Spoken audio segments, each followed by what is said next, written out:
अस्सलाम वालेकुम और सबसे पहले ईद मुबारक। तो कराची में जो है वो एक अफसोसनाक वाक़या पेश आया जहाज़ गिरने का, और उसके बाद जो है वो सोशल मीडिया पे हमें पोस्ट देखने को मिली इन्फ्लुएंसर्स की तरफ से भी, और जो सोशल एक्टिविस्ट हैं पेजेस मुख्तलिफ उनकी तरफ से, कि PIA को जो है वो बैन कर दिया जाए और उनको जो है या फिर प्राइवेटाइज़ कर दिया जाए। तो ये तमाम पोस्ट देखने के बाद और बातें सुनने के बाद मेरे जहन में ये चीज़ आई कि क्या वाकई ही हमारी एयरलाइन इतनी बुरी है कि हम इसको बैन कर दें या फिर प्राइवेटाइज़ कर दें। तो मैंने सोचा कि मैं ज़रा इसके ऊपर रिसर्च करूं और देखूं कि हम कहां स्टैंड करते हैं। तो सबसे पहले जो चीज़ मैं आपको दिखाने जा रहा हूं वो है most dangerous airline in the world.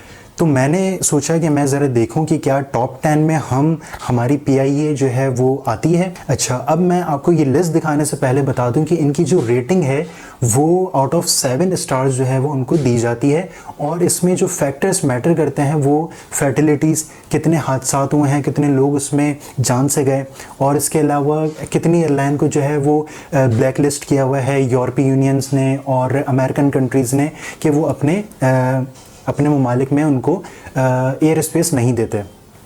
इसके अलावा जो है IOSA जो कि इदारा है जो कि इन एयरलाइंस की, इन जहाज़ों की ऑडिट करता है कि क्या ये जहाज़ उड़ाने के काबिल हैं भी या नहीं।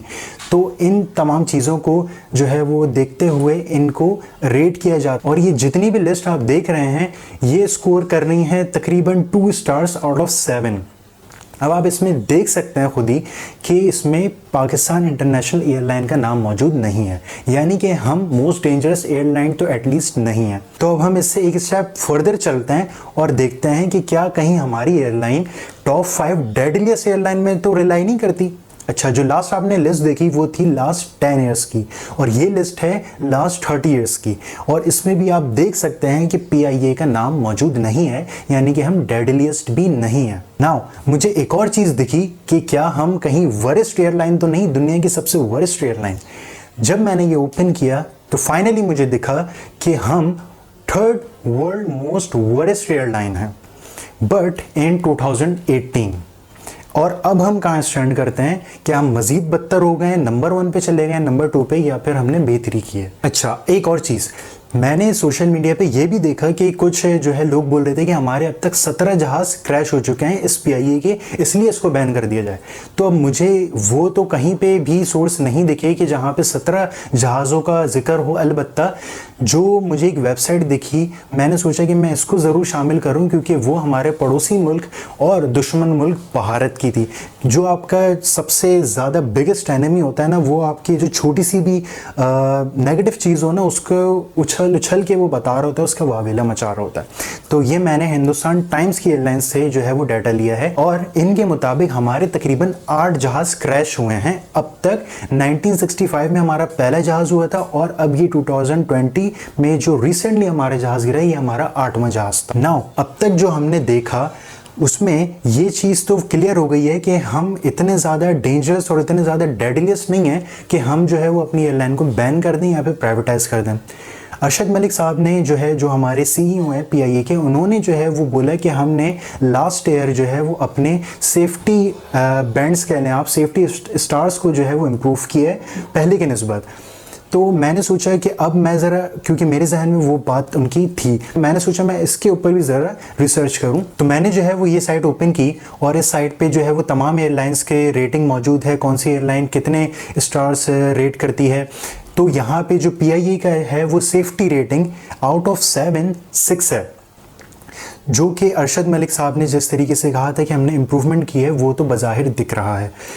तो सेफ्टी रेटिंग में जो क्राइटेरिया होता है वो उसमें यूरोपीय यूनियन से आपकी एयरलाइन क्लियर होनी चाहिए, FAA जो कि अमेरिकन एसोसिएशन है वहाँ से आपकी एयरलाइन क्लियर होनी चाहिए, IOSA जो कि ऑडिट फर्म है वहाँ से आपकी एयरलाइन क्लियर होनी चाहिए।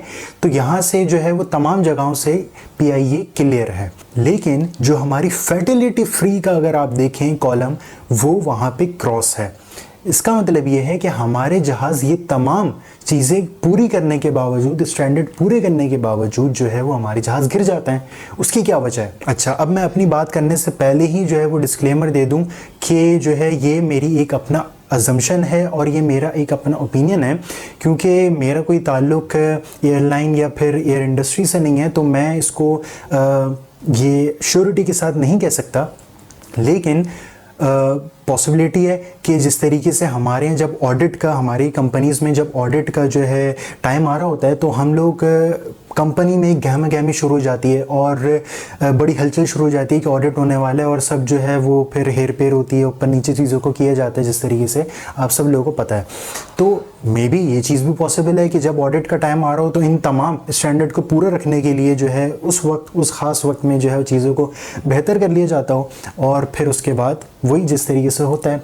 या फिर दूसरी पॉसिबिलिटीज़ की ये भी है कि ये वाकई जो है वो रियल रेटिंग है और इस तरीके की कुछ भी हेर फेर नहीं होती, लेकिन जो हमारे इंजीनियर हैं जब उसके जहाज़ का उड़ने से पहले जो है, टेक ऑफ से पहले जब उसका फाइनल चेकअप होता है, वहाँ पे कुछ नेग्लिजेंस हो जाती हो, ये भी पॉसिबिलिटी है। लेकिन यहाँ पे हम इसको मानते हैं कि ये एक दुरुस्त रेटिंग है और हम वाकई ही 6 आउट ऑफ 7 रेट करते हैं। और अगर हम देखें यहाँ पे प्रोडक्ट रेटिंग, तो वो है 3 आउट ऑफ 7। अच्छा, प्रोडक्ट रेटिंग में मैं आपको बता दूं कि प्रोडक्ट रेटिंग में जो है जहाज़ की किस तरीके की सर्विस दी जा रही है, जो वहाँ पे एयर होस्टेस हैं, जो स्टाफ है एयरलाइन का, वो आपसे किस तरीके से बिहेव कर रहा है, कम्युनिकेट कर रहा है। इसके अलावा जो आपको खाना वहाँ पे दिया जा रहा है वो ताज़ा है नहीं है, तो ये तमाम चीज़ें, ये तमाम फैक्टर जो है वो इसमें शामिल किए जाते हैं। लेकिन जो चीज़ मैंने यहाँ पे नोटिस की वो ये कि सेफ्टी रेटिंग, जो कि एक बहुत मुश्किल काम है मेंटेन करना, वो आपने स्कोर किया है 6 आउट ऑफ 7।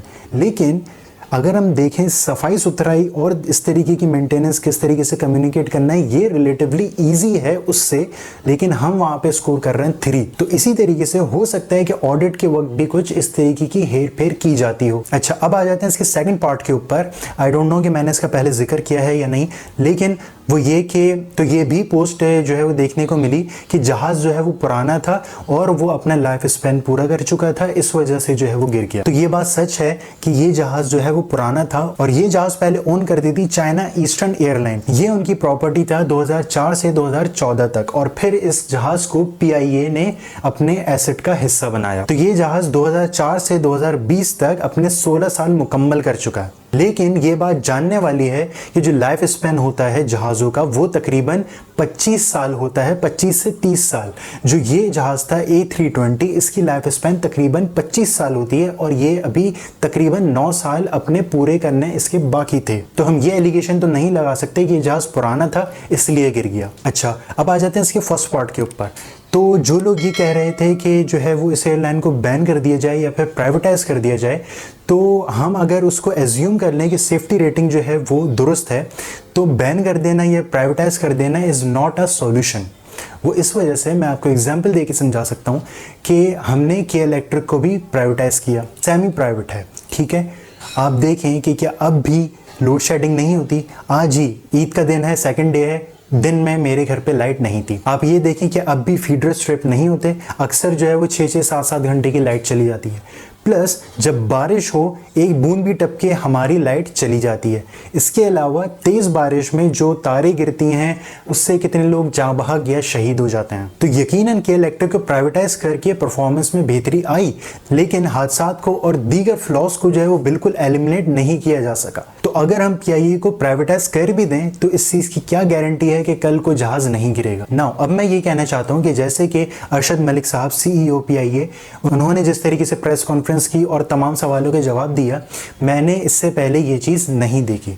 एटलीस्ट मेरी याददाश्त में ऐसी कोई चीज़ नहीं है कि CEO खुद आया हो और उसने उस चीज़ के आंसर किए हों। अगर मैं गलत हूं तो उसके लिए माजरत। और जिन लोगों को नहीं पता, मैं उनको ये बताना चाहूँगा कि अरशद मलिक साहब PAF यानी कि हमारे एयरफोर्स के एयर मार्शल भी रह चुके हैं और उनकी तकरीबन 40 साल की खिदमत है एयरफोर्स के लिए। इसके अलावा मैं आपको ये भी बताता चलूँ कि जैसे कि उन्होंने बताया कि एक साल में हमारी सेफ्टी रेटिंग बेहतर हुई है, इसी तरीके से PIA के रेवेन्यू में तकरीबन 41% का इजाफा भी हमने देखा है। और इसके साथ साथ जो मैंने आपको पहले जिक्र किया था कि 2018 में हमारी एयरलाइन वर्स्ट थी, 3rd वर्स्ट थी, अब हमारी एयरलाइन टॉप 10 में मौजूद नहीं है।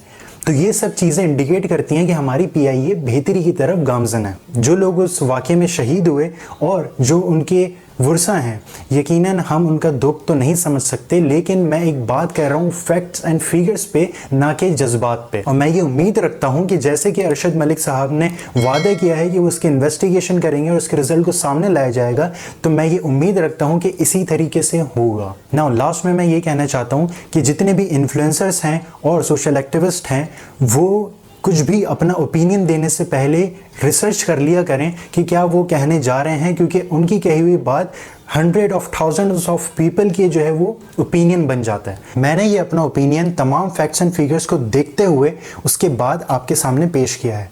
अगर इसमें कुछ भी कमी पेशी हो गई हो तो उसके लिए माजरत। अल्लाह हाफ़िज़।